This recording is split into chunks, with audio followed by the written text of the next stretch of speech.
अयोध्या आजकल चर्चा में है।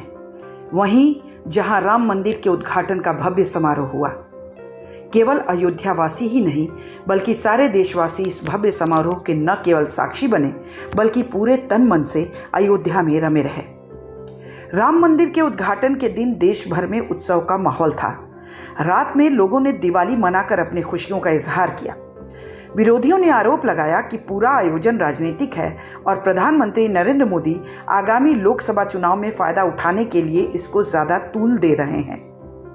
कहीं न कहीं विपक्ष के मन में भी ये भय था कि बीजेपी कहीं राम मंदिर का चुनावी फायदा ना उठा ले, लेकिन हुआ उल्टा। उत्तर प्रदेश में बीजेपी महज 36 सीटों पर सिमट गई और सबसे आश्चर्यजनक तो ये रहा कि वो फैजाबाद सीट हार गई, वो सीट जिसके अंतर्गत अयोध्या विधानसभा भी आती है। बीजेपी के चुनाव हारते ही सोशल मीडिया पर अयोध्या के लोगों के खिलाफ कमेंट आने लगे। कई लोगों को यकीन नहीं हो रहा है कि वहां के निवासी भी मोदी का साथ छोड़ सकते हैं। इन्हीं चर्चाओं के बीच हम पहुंचे अयोध्या और ये जानने की कोशिश की कि आखिर अयोध्यावासियों ने भाजपा से मुंह क्यों मोड़ लिया। वो कौन से ऐसे कारण थे जिसके चलते वहां के बीजेपी कैंडिडेट को हार का सामना करना पड़ा। नमस्कार, हमारे YouTube चैनल चर्चा में आप सभी दर्शकों का स्वागत है। अभी हम अयोध्या में हैं और अयोध्या जब आए हैं तो रामलला के दर्शन के साथ ही यहाँ के लोगों से भी एक बातचीत करते हैं। ये जरूरी है इसलिए कि लोकसभा चुनाव परिणाम के बाद अयोध्या को लेकर बवाल मचा हुआ है। इसके बारे में क्या कहते हैं अयोध्यावासी, चलिए उनसे बात करते हैं। फैजाबाद में हमने कई लोगों से बातचीत की। जो लोग मोदी के समर्थन में थे उनसे पूछने पर लगभग एक ही उत्तर मिला। सबका कहना था कि मोदी नहीं हारे हैं, वहां के कैंडिडेट हारे हैं, यानी कि भाजपा ने सही उम्मीदवार का चुनाव नहीं किया। हालांकि लगभग सभी का कहना था कि मोदी अयोध्या से नहीं हारे हैं। अयोध्या में उन्होंने विपक्षी दलों से अधिक मत हासिल किया है, लेकिन अयोध्या के बाहर रहने वाले लोगों ने चुनाव में उतना साथ नहीं दिया जितने की उम्मीद थी। यहाँ से मोदी जी कैसे हार गए? मोदी जी इसलिए हारे कि मोदी नहीं हारे हैं। ये हमारे यहाँ के जो निर्वाचित जो किए गए थे लल्लू सिंह सांसद, जो यहाँ जो इनके चुनाव में रखा गया था, ये इनको जो टिकट दिया गया था ये यहाँ से गलत दिया गया था। इसलिए यहाँ से अगर कोई नया दिया गया होता तो ये आज नौबत न होती कि अयोध्या के नाम पे ये आज यहाँ सीट यहाँ निकलती ना, या हारते। मोदी जी के नहीं, मोदी के नेतृत्व में हम लोगों ने सब लोगों ने समर्थन किया है, सब लोगों ने वोट दिया है। लेकिन अब क्या हुआ कि अब जब ये कभी किसी घर गए नहीं हैं, पिछले वर्ग में जो हरिजन जात में है, ऐसे जो वर्ग में हैं उन लोगों के यहाँ तो गए नहीं कभी। तो जब गए नहीं हैं तो उसका कारण तो इनको करना पड़ेगा।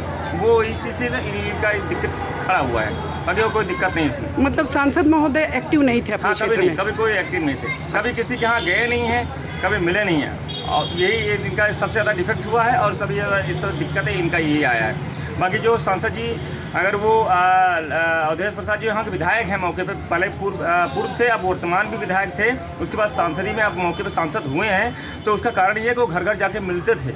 ऐसा नहीं है कि वो नहीं मिलते थे।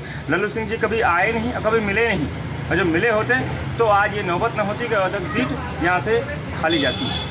अच्छा, एक चीज़ और, मोदी जी अपनी नई पारी की शुरुआत कर रहे हैं जी, तो एक आम जनता के रूप में आप क्या चाहते हैं कि वो क्या करें इस बार?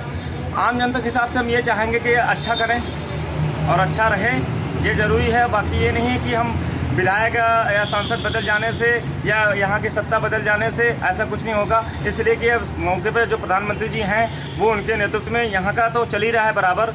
मुख्यमंत्री जी यहाँ के आदित्यनाथ योगी है ही हैं, ऐसा तो है नहीं। कई एक सांसद बदल जाने से अयोध्या का विकास न तो घटेगा और न घटा है न घटेगा आगे भी।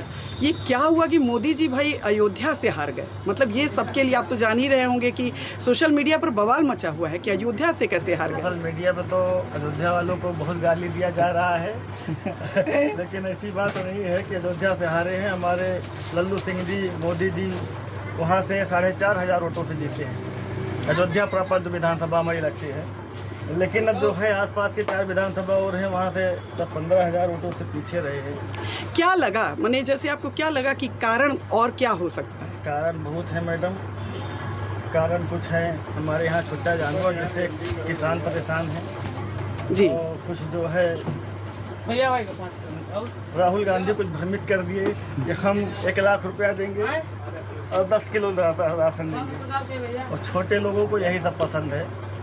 जो गरीब लोग हैं। जी और संविधान का भी मामला था क्या कि उससे भी डर गए हाँ, लोग? उससे भी हमारे लल्लू सिंह की वजह से जो है उनका भी भाषण में आ गया ना कि 4 तो पार नहीं होंगे तो संविधान नहीं बदला जाएगा। उनका बोलने का तरीका कुछ और था, समझने का लोग कुछ और समझ गए।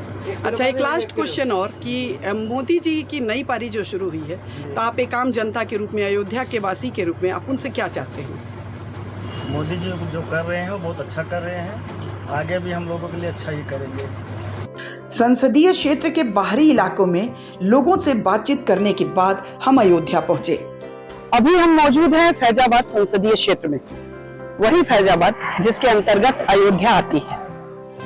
अयोध्या आजकल बहुत चर्चा में है। प्रधानमंत्री नरेंद्र मोदी की पार्टी यानी भाजपा यहाँ से चुनाव हार गई। ये लोगों को हैरत करने वाला लगता है और लोग ये जानना चाहते हैं कि आखिर अयोध्या वासियों ने क्यों बीजेपी से मुंह मोड़ लिया। हम इसके लिए लोगों से बातचीत करेंगे और जानने की कोशिश करेंगे कि आखिर अयोध्या से बीजेपी की हार का कारण क्या था। चलिए लोगों से बातचीत करते हैं। अयोध्या में भी लोगों ने कमोबेश एक ही तरह के मुद्दे गिनाए। अयोध्या के अंदर और बाहर दोनों इलाकों के लोगों ने अपनी राय रखी। कई लोगों ने अयोध्या विधानसभा में बीजेपी को अधिक मत मिलने की बात का खंडन किया। उनका कहना था कि अयोध्या विधानसभा से भी बीजेपी को और अधिक वोट मिल सकते थे, लेकिन अयोध्या के नव निर्माण के लिए बड़ी संख्या में लोगों के घर तोड़े गए। उनके आक्रोश का बीजेपी को सामना करना पड़ा। यदि लोगों की माने तो उनका कहना था कि घर तोड़ने में सर्किल रेट के हिसाब से 250 रुपये प्रति स्क्वायर फीट की दर से मुआवजा दिया गया, जबकि राम मंदिर की शुरुआत होने के साथ ही अयोध्या में जमीनों का रेट 3 से 4 हजार रुपये स्क्वायर फीट तक पहुंच गया था। लोगों का कहना था कि अयोध्या पर्यटन का बहुत बड़ा केंद्र बनने वाला है और जमीन की कीमतें बढ़ रही हैं, इसीलिए सर्किल रेट बढ़ाया जाए। लेकिन उनकी मांगें नहीं मानी गई, जिसके कारण जिन लोगों के घर टूटे उनको बड़ा घाटा उठाना पड़ा। ये बताइए कि बहुत हैरत लोगों को हो रही है कि मोदी जी यहाँ से चुनाव हार गए। हाँ, ये तो हैरत की बात है। बस ये है कि सब लोग का कहना है कि मेरा घर तोड़ दिए, यही सब इसी की वजह से मुआवजा नहीं दिए। हम लोग को घर देना चाहिए था, हम लोग को मकान देना चाहिए, कुछ भी देना चाहिए था। मंदिर बना, हम लोग को कोई फायदा नहीं हुआ, उसमें हमारा ही नुकसान हुआ। हाँ, तो यही सब है। इसीलिए लोग नाराज होके नहीं गए। सोशल मीडिया पर अयोध्या वालों को बड़ी गालियां पड़ रही हैं। लोग कह रहे हैं कि बेकार ये लोग राम जी के नहीं हुए तो किसके होंगे। ये एक मतलब अपने आप में ऐसा होता नहीं था कभी भी कि संसदीय क्षेत्र के लोगों को, लेकिन शायद लोगों का इमोशन है कि मतलब ऐसा कैसे हो सकता है, अयोध्या वाले उनको हरा दिए। हाँ, उम्मीद तो नहीं थी, बाकी अब क्या किया जाए। अब हम लोग को उतना सुविधा नहीं मिली। नहीं सुविधा मिली होती तो हम लोग कुछ न कुछ किया जाता, न रोजगार मिला न कुछ मिला। हम लोग को बहुत ऐसे हैं सुविधाएं जो हम लोग को नहीं पहुंच पाई। अयोध्या में देखो कुछ लोगों का कहना है कि देखो गरीब लोग कितने हैं, ये जितनी भी 4 लाइनें बनी है उनको मुआवजा भी नहीं मिला। प्लस लोग कहते हैं कि अब क्या कहते हैं, गाय भैंस छोड़ देते हैं, खेतों में जाते हैं, गरीब लोग कहाँ जाएंगे। तो इसलिए शायद वो आने वाले चुनाव में अखिलेश जी को चुने। अब अयोध्या वाले क्या कहते हैं और आम जनता क्या कहती है, इसके बारे में तो वही जाने, हम तो अपने आप को जानते हैं। जिनके घर टूटे उनमें से बड़ी संख्या ऐसे किराएदारों की भी थी जो 10 से 20 रुपए की मामूली रकम देकर 40-50 वर्षों से मकानों में रह रहे थे। उनको तो कोई मुआवजा भी नहीं मिला और वो सड़क पर आ गए। लोगों का ये भी कहना था कि भाजपा सरकार ने छुट्टा जानवरों की समस्या पर भी ध्यान नहीं दिया, जबकि विधानसभा चुनाव में भी इस समस्या को लेकर नाराजगी जताई गई थी। भाजपा प्रत्याशी लल्लू सिंह के उस बयान से भी लोग नाराज हो गए जिसमें उन्होंने कहा था कि 400 सीटें मिलने के बाद संविधान में बदलाव किया जाएगा। INDIA गठबंधन द्वारा 1-1 लाख रुपए देने का वायदा, राशन दुगना करने और किसानों को लेकर जो वायदे किए गए, उससे ग्रामीण क्षेत्र के लोग ज्यादा प्रभावित हुए। कारण बहुत है मैडम, कारण कुछ है। हमारे यहाँ छुट्टा जानवर जैसे किसान परेशान है जी, और कुछ जो है राहुल गांधी कुछ भ्रमित कर दिए कि हम 1 लाख रुपया देंगे और 10 किलो राशन देंगे, और छोटे लोगों को यही सब पसंद है। जो गरीब लोग हैं। जी। संविधान का भी मामला था क्या कि उससे भी डर गए हाँ, लोग? उससे भी हमारे लल्लू सिंह की वजह से जो है उनका भी भाषण में आ गया ना कि 4 तो पार नहीं होंगे तो संविधान नहीं बदला जाएगा। उनका बोलने का तरीका कुछ और था, समझने का लोग कुछ और समझ गए। अच्छा, एक लास्ट क्वेश्चन और कि मोदी जी की नई पारी जो शुरू हुई है, तो आप एक आम जनता के रूप में, अयोध्या के वासी के रूप में, आप उनसे क्या चाहते हैं? मोदी जी जो कर रहे हैं वो बहुत अच्छा कर रहे हैं, आगे भी हम लोगों के लिए अच्छा ही करेंगे। बेरोजगारी भी एक बड़ा मुद्दा रही है। हालांकि बातचीत में किसी ने भी महंगाई पर सवाल नहीं उठाया। सबसे दिलचस्प बात ये रही कि मोदी के समर्थक और विरोधियों दोनों ने यह माना कि भाजपा सरकार ने अयोध्या के विकास के लिए बहुत कुछ किया है, लेकिन कुछ लोगों को लगता है कि गरीबों के लिए और अधिक काम होना चाहिए था। मोहम्मद रेहान विकास की बात तो मानते हैं, लेकिन उनका ये कहना है कि विकास का लाभ आम लोगों तक नहीं पहुंच सका है। अयोध्या का नाम भी रोशन हुआ है, आगे गया है, पर उससे कुछ नहीं होता ना। आम पब्लिक को देखो, अभी जो रोड पे रहते हैं, जो अमीर है वो तो बताएंगे हाँ फायदा है, लेकिन जो आम पब्लिक है उसको पूछो कितने घर टूटे, जिनको कुछ नहीं मिला, ना पैसे मिले, ना कुछ नहीं मिले, ना घर मिले, रोड पे रह रहे, उनसे पूछो। जो वहाँ पे एक टाइम का ठेला लगा के या कुछ भी लगा के गुजारा कर रहे, उनसे जाके पूछो कितने घर टूटे हुए। अब मंदिर बना है, अच्छा है, मंदिर बना है, सबको पूरी दुनिया में नाम हुआ, अयोध्या का बहुत विकास हुआ, एयरपोर्ट बना, लेकिन अभी गरीबों का क्या होगा? मोहम्मद रेहान मोदी जी के अच्छे कामों की तारीफ भी कर रहे हैं, लेकिन कुछ शिकायतें भी हैं।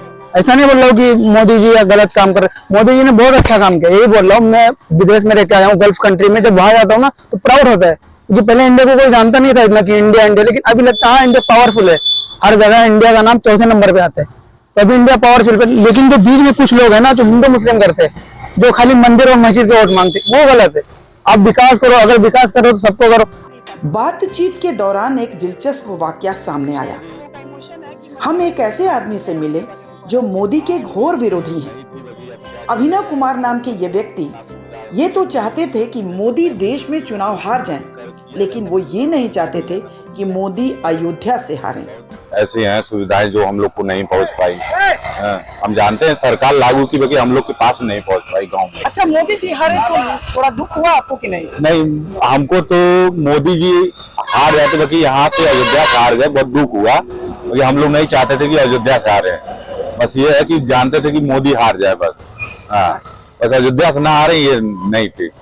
लोगों का यह भी कहना था कि विपक्षी पार्टी के उम्मीदवार काफी सरल स्वभाव के हैं और उन्होंने गांव-गांव जाकर लोगों से संपर्क किया, जबकि सत्ता पक्ष के उम्मीदवार मोदी के सहारे बैठे रहे, कार्यकर्ता भी सुस्त रहे। विपक्षी दल के उम्मीदवार दलित समाज से आते हैं और इसीलिए उनको अपने समाज के लोगों का अच्छा खासा वोट मिल गया, जिसका घाटा भाजपा को उठाना पड़ा। भाजपा के कुछ नेताओं और कार्यकर्ताओं ने नाम न बताने की शर्त पर यह बताया कि भाजपा अध्यक्ष जेपी नड्डा के उस बयान ने भी विपरीत असर डाला, जिसमें उन्होंने कहा था कि अब भाजपा को आरएसएस की जरूरत नहीं है।